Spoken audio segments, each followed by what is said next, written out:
Hello student, हम लोग basic chemistry की लेक्चर सीरीज पढ़ रहे हैं और उसमें कुछ महत्वपूर्ण पार्ट आपने पढ़े।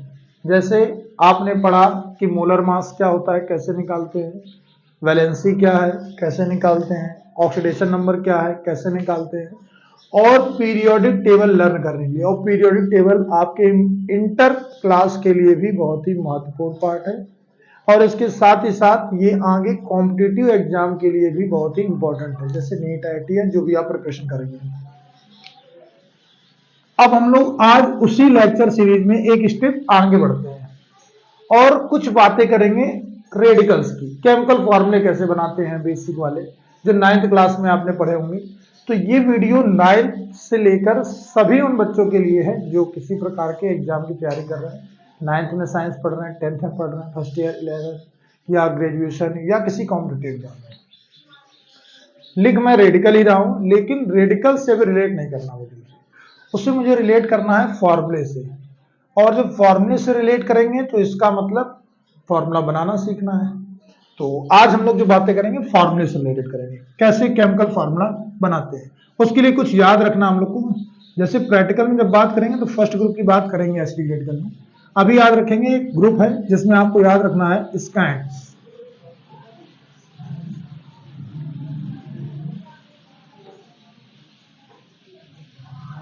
स्कैंड्स में ये जो आपको फर्स्ट लेटर दिख रहा है Sp2-, मतलब इसको हम लोग पढ़ते हैं सल्फाइड। CO3 पर जब 2- चार्ज होता है इसे हम लोग पढ़ते हैं कार्बोनेट। CH3COO- इसको हम लोग पढ़ते हैं एसीटेट। NO2- इसे हम लोग पढ़ते हैं नाइट्राइट। H2O3 ये हमारे सिलेबस में प्रैक्टिकल में नहीं है, लेकिन फॉर्मूले में हम लोग यूज करेंगे, इसलिए मैं लिख दे रहा हूं इसे थायोसल्फेट। SO3 पर 2- चार्ज होता है और इसे पढ़ते हैं सल्फाइड।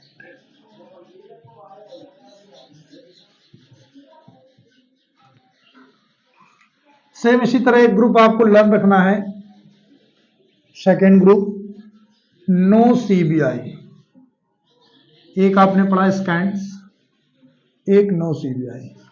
नो CBI में आपको पढ़ना है कि NO3 पर जब 1- चार्ज होता है तो इसे हम लोग पढ़ते हैं नाइट्रेट। C2O4 पर जब 2- चार्ज होता है इसे हम लोग पढ़ते हैं ऑक्सलेट।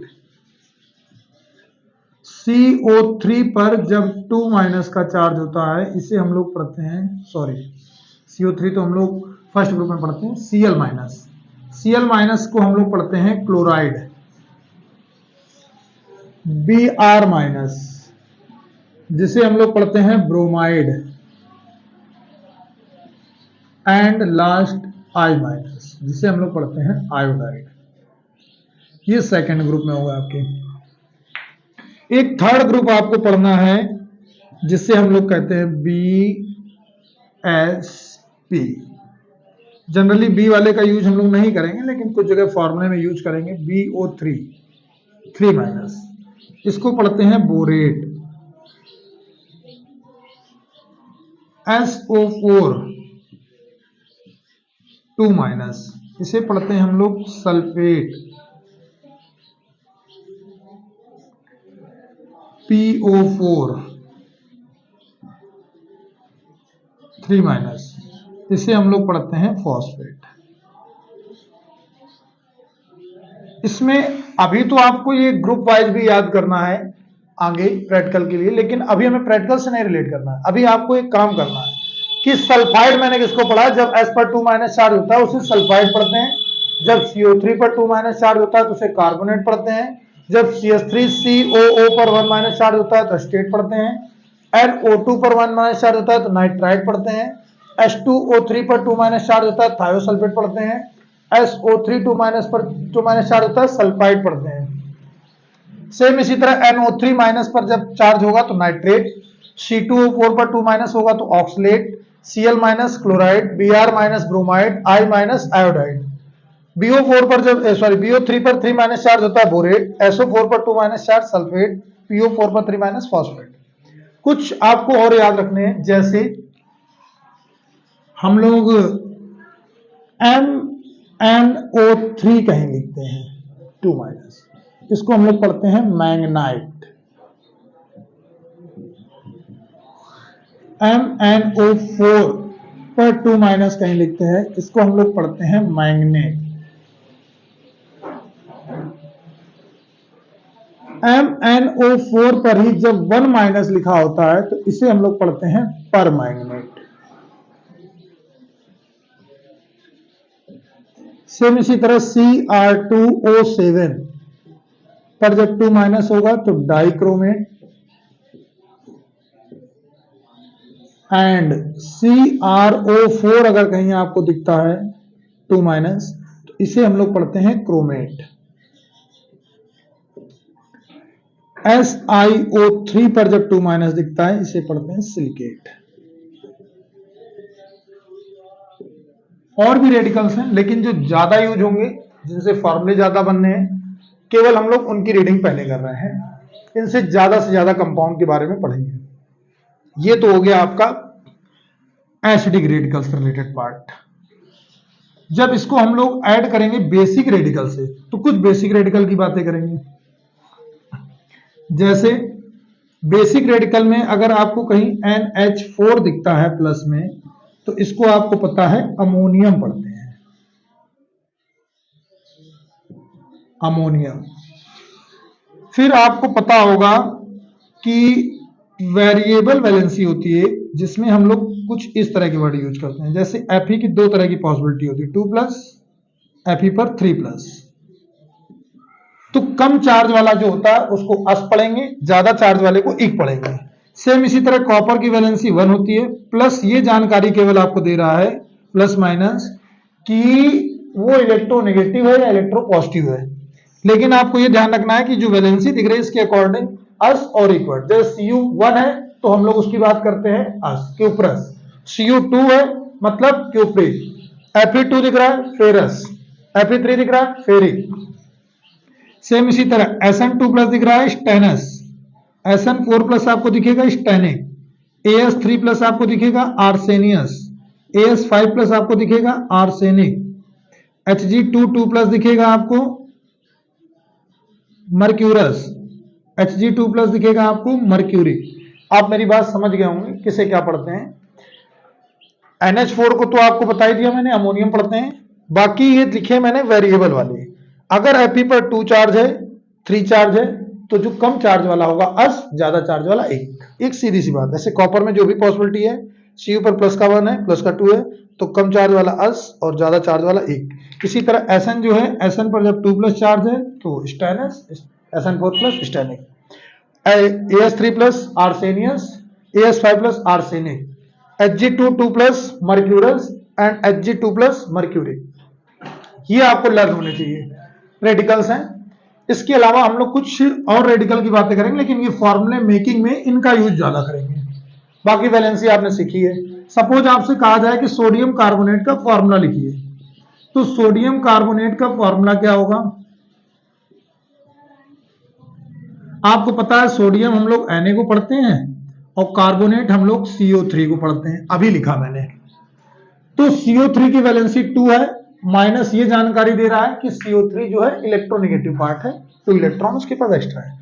Na की वैलेंसी आपको पता है 1 होती है, और मेटल इलेक्ट्रोपॉजिटिव होते हैं, पता है। एक इलेक्ट्रोपॉजिटिव वाला एक इलेक्ट्रोनेगेटिव वाले के साथ आसानी से बॉन्डिंग कर लेगा। तो जब बॉन्डिंग करेगा तो ये क्रॉस मल्टीप्लाई करते हैं हम लोग, 2 का नंबर इसके बेस में, 1 का नंबर इसके बेस में। क्रॉस मल्टीप्लाई किया तो Na2 हो गया, और CO3 में 1 का मल्टीप्लाई किया तो 1 से कोई फर्क पड़ता नहीं है। सोडियम कार्बोनेट का फॉर्मूला हो गया Na2CO3। अब सपोज आप एल्युमिनियम सल्फेट का फॉर्मूला लिखना चाहते हैं, एल्युमिनियम सल्फेट।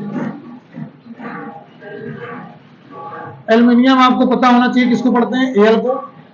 और Al की वैलेंसी आप निकाल लेंगे, 13 होता है एटॉमिक नंबर, 2,8,3 करके इसकी वैलेंसी आप पता कर लेंगे, 3 आएगी।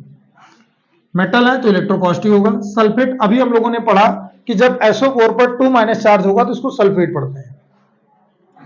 तो SO4 पर जैसे ही हमने 2- लिखा तो क्या हो गया, सल्फेट। अब आपसे अगर फॉर्मूला पूछा जाए कि एल्यूमिनियम सल्फेट का फॉर्मूला बताइए, तो एल्यूमिनियम सल्फेट का फॉर्मूला देखिए, 2 का मल्टीप्लाई इसके बेस में आया तो Al2 हो गया, 3 का मल्टीप्लाई इसके साथ गया मतलब SO4 का होल थ्राइज, मतलब Al2SO4 का होल थ्राइज। इस तरह से आपने फॉर्मूला बना लिया। सपोज आपसे पूछा जाता है कैल्शियम फॉस्फेट का फॉर्मूला बताइए, तो कैल्शियम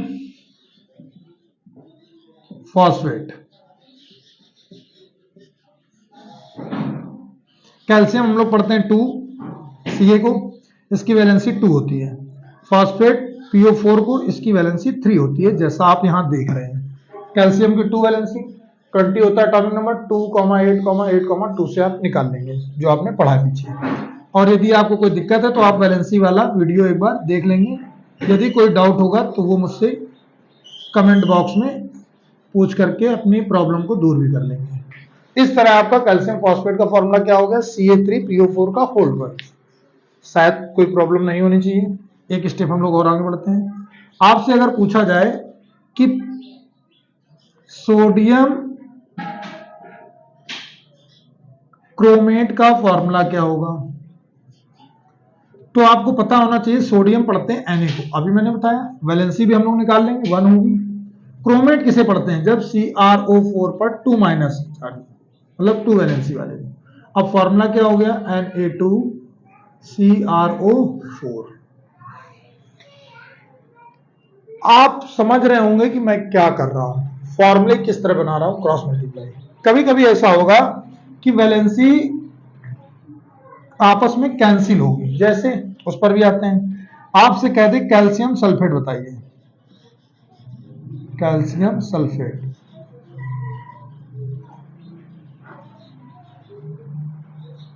और जब आप कैल्शियम सल्फेट की बात करेंगे तो कैल्शियम की वैलेंसी 2 होगी, जैसा आपने पढ़ा अभी। सल्फेट SO4 2 को पढ़ेंगे, माइनस चार्ज होता है। अब ये नंबर किसी सेम नंबर से कैंसिल हो सकते हैं, सिंप्लीफाई हो सकते हैं। 2 से ये कैंसिल हुआ 1, 2 से ये कैंसिल हुआ 1, और क्रॉस मल्टीप्लाई में जब आपने फॉर्मूला लिखा तो क्या हो गया, CaSO4, मतलब कैल्शियम फॉस्फेट का कैल्शियम सल्फेट का फॉर्मूला हो गया CaSO4। तो आपने बेसिक तरीके से सीखा कि फॉर्मूले किस तरह से बना रहे हैं इसके बेस पर। मतलब आपको अगर रेडिकल्स पता है, जानकारी है, तो इसके बेस पर हम लोग फॉर्मूले बना सकते हैं। अगर फॉर्मूले बनाना आपको आ गया, जैसे एक और हम लोग लिख लेते हैं सोडियम एस्टेट। इसका क्यों बता रहे हैं, क्योंकि इसमें हम लोग मेटल को पीछे लिखेंगे, क्योंकि एसिटेट CH3COO- को पढ़ते हैं, आपने यहां देखा Na1, तो फॉर्मूला बनेगा CH3COONA। क्योंकि अगर Na हम इधर साइड रखते तो Na कार्बन के साथ वैलेंसी शो करता, कार्बन की वैलेंसी तो डिस्टर्ब है नहीं, डिस्टर्ब किसकी, ऑक्सीजन की, तो सेटिस्फाई किसकी वैलेंसी कर रही है, ऑक्सीजन की। इसलिए मेटल को मैंने राइट साइड रखा है यहाँ पर। बाकी सभी जगह आप देख रहे होंगे मेटल को हम लोग पहले लिखते हैं, और जो निगेटिव आयन वाले होते हैं रेडिकल्स, उनको बाद में लिखते हैं। अगर आपको ये याद है तो इससे हम लोग प्रैक्टिकल का काम भी करेंगे इंटर के बोर्ड एग्जाम के लिए। फॉर्मूले बनाने के लिए रिएक्शन में हमें बहुत हेल्प मिलेगी। तो अगर आपको ये काम करना आता है तो रिएक्शन भी हमारे लिए इजी हो जाएगा। इसलिए ये बहुत ही महत्वपूर्ण टॉपिक है, इंपॉर्टेंट है।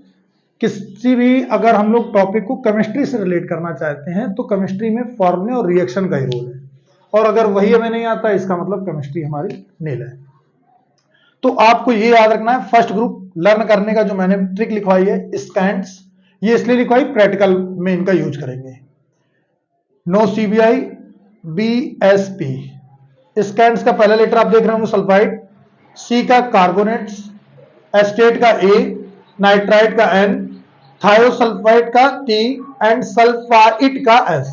SO3 पर 2- है सल्फाइड, SO4 पर 2- है सल्फेट, ये याद रखेंगे। इसी तरह नो CBI जो है, नाइट्रेट का पहला लेटर, ऑक्सलेट का पहला लेटर C, क्लोराइड का पहला लेटर, ब्रोमाइड का B पहला लेटर, आयोडाइड का I। इसी तरह से पहले पहले लेटर के बेस पर एक सिंपल मेथड बनाया गया है आपको लर्न करने के लिए। ये आप लर्न कर लेंगे। इसके बाद हम लोग थोड़ा सा बेसिक में और जानकारी लेंगे, जिसको कहते हैं हम लोग वैलेंसी फैक्टर वगैरह। तो आप ये टॉपिक को क्लियर करेंगे पहले, और इसके बाद जो नेक्स्ट होगा टॉपिक वो आपका बेसिक का लास्ट लेक्चर होगा, और उसकी वीडियो हम लोग नेक्स्ट टर्म पे देखेंगे। आज के लिए इतना ही। Thank you.